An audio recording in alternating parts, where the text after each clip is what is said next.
Time for my newest bowl projections, and these are the best matchups that have come together so far. Let's go.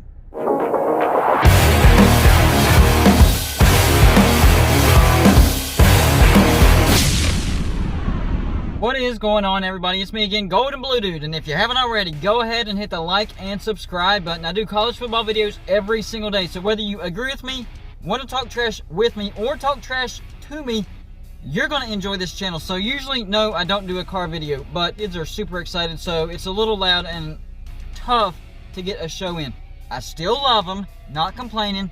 I'm just saying that's why I'm doing this shoot in the car. So of course, it's time for me to update my bowl projections. First, the bowls that have gotten canceled. It's up to 11 now, guys. The Bahamas Bowl, the Celebration Bowl, the Fenway Bowl, the Hawaii Bowl, the Holiday Bowl, the Motor City Bowl, the Pinstripe Bowl, the Redbox Bowl, the Sun Bowl, and the two newest victims, the LA Bowl and the Las Vegas Bowl. These are the bowls that are going to be played. Now, keep in mind, there's no minimum win requirement this year, so there are going to be teams with losing records to get in the bowl, and I go by bowl tie-ins and projected conference finishes, because that's how you have to figure out the matchups. So here we go. This is my favorite one so far as matchups go. Let's start with the Frisco Bowl. San Diego State, 4-3 out of the Mountain West, taking on Tulane, who's 6-5 out of the AAC. That's an interesting game, even though the teams aren't all that great, evenly matched. The Lending Tree Bowl, Georgia State, who's 5-4 out of the Sun Belt, taking on Kent State, who's 3-1. Both of these teams are up and coming, and that would definitely be a dogfight. The Camellia Bowl, good one right here. Western Michigan out of the MAC against Georgia Southern out of the Sun Belt. Western Michigan 4-1. They still have a chance to win the MAC against Georgia Southern. They're 7-4, and they've given fits to Coastal Carolina, Louisiana. They're a tough team. This would be a good matchup. The New Mexico Bowl, FAU, who's 5-3, taking on Nevada, who's 6-1. Again, both of these teams very well coached. This would be a great matchup. The Armed Forces Bowl, Kansas State out of the Big 12. This is where we get our first losing record team in a bowl. Kansas State out of the Big 12, 4-6, but not terrible, against Louisiana Tech out of Conference USA. They're 5-3. I still think that would be a great bowl, though. The Arizona Bowl, this is also a good one. Ball State out of the MAC, 4-1. They're looking really good right now, against Boise State out of the Mountain West, who got blasted by BYU, but this matchup right here would be a great game. Sign me up. The Myrtle Beach Bowl, the great matchups keep coming. Memphis, 6-3 out of the AAC, taking on Appalachian State out of the Sun Belt, who's 7-3. I think that would be a slobber knocker worth watching. The Cure Bowl, another great matchup. SMU out of the AAC, they're 7-3 against number 19, Louisiana out of the Sun Belt, who's 9-1. I think that would be a great game. The famous Idaho Potato Bowl, not a letdown yet. San Jose State out of the Mountain West, they're 5-0 against Buffalo out of the MAC, they're 4-0. Both of these teams could end up being the champions of their respective conference. The Boca Raton Bowl, now this is not as good as what we've seen, but still not a bad one. Houston out of the AAC, they're 3-3, taking on UTSA, 7-4 out of Conference USA. UTSA actually has a chance to win Conference USA. They'll have to play Marshall. The New Orleans Bowl, speaking of Marshall, I have them out of Conference USA. They're 7-1, taking on Coastal Carolina, number 13 Coastal Carolina, 10-0. Now, I've liked this bowl the entire time. It's kind of lost a little bit of its luster because of Marshall, but I still think it could be a great game. The First Responders Bowl, now this is one that probably wouldn't be good. Well, the matchup might not be bad, but they're not good, the teams themselves. Texas Tech, the Red Raiders out of the Big 12, they're 4-6 against Louisville out of the ACC. Texas Tech, 4-6.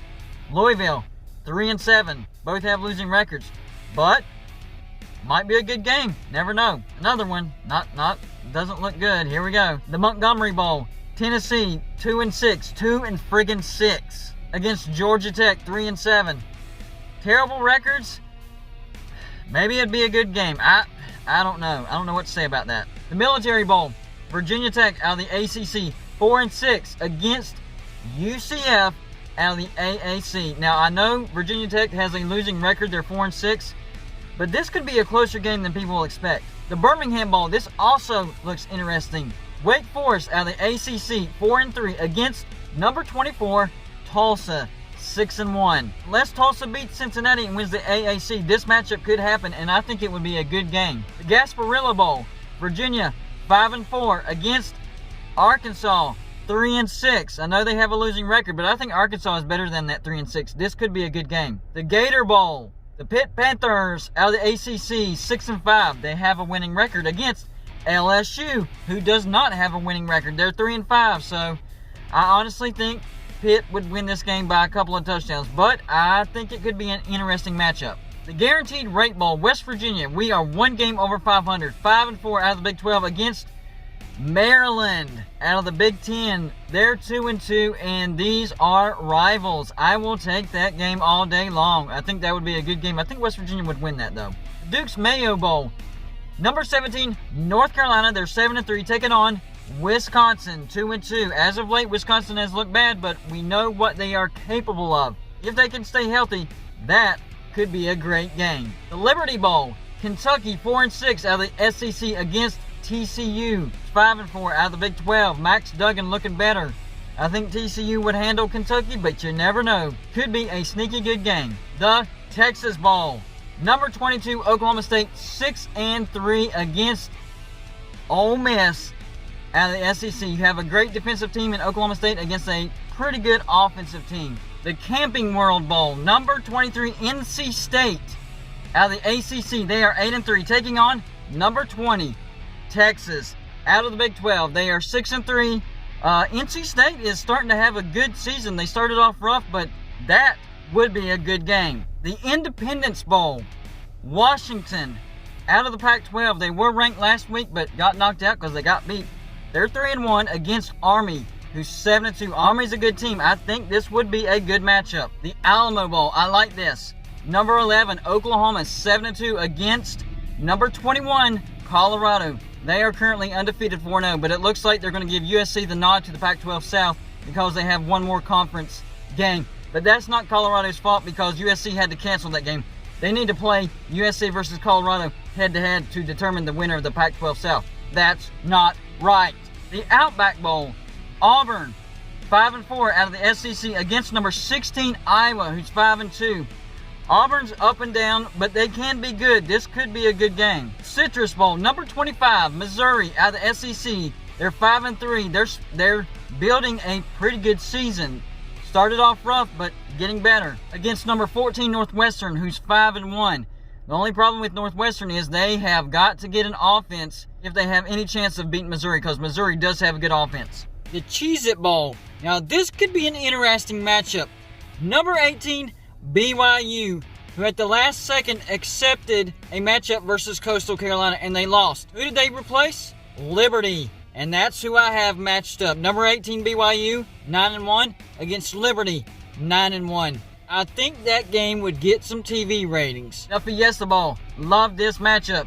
Number 12, Indiana, 6-1. They're only lost to Ohio State. They did lose their starting quarterback, but still beat Wisconsin. Against number 15, USC. They're 4-0, coming out of the Pac-12. But like I said, they need to have that game between USC and Colorado to award the winner the New Year's Six bowl bid. The Cotton Bowl. Here we go. Number 7, Iowa State, 8-2. They're getting better and better and better. Against number 9, Georgia. Iowa State's 8-2. Georgia 6-2. Iowa State has been impressive as of late. Georgia, I know they only have 2 losses, but they haven't beaten any top 25 teams, and those 2 losses were blowout losses. I think Iowa State would win, but this could be a sneaky good game. The Peach Bowl.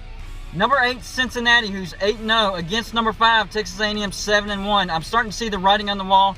I don't think Cincinnati is going to make the playoffs. The playoff committee is not letting that happen. So I have Cincinnati projected to play in the Peach Bowl to take on the Aggies. I think it would be a great game. The Orange Bowl. I love this matchup. It's staying consistent. Number 10, Miami, 8-1 out of the ACC against their bitter in-state rival. Number 6, Florida, who's 8-1 out of the SEC. I think this would be a back and forth, and there's no way I could pick a winner right now. I think Florida might have a slight edge, but who knows? Miami has a good defense, and De'Aaron King. It's anybody's game. And of course, we have the playoffs in the Sugar Bowl. I have number 1, Alabama, taking on number 4, Notre Dame. The matchup, of course, favors Alabama. They've looked great all year, but don't count the Irish out. In the last playoff game and the last bowl projection for this video, the Rose Bowl. Number 2 Clemson against number 3 Ohio State. And it looks like they're trying to get Ohio State in the playoffs, waiving the 6-game minimum, and they'll probably win the Big Ten championship, get in the playoffs. And we're all expecting Clemson to rebound and beat Notre Dame, but even that's not a given. So these are just projections as of right now, and I love it. That's all I got for you for this show. Like and subscribe if you haven't already, and I'll see you on my next show.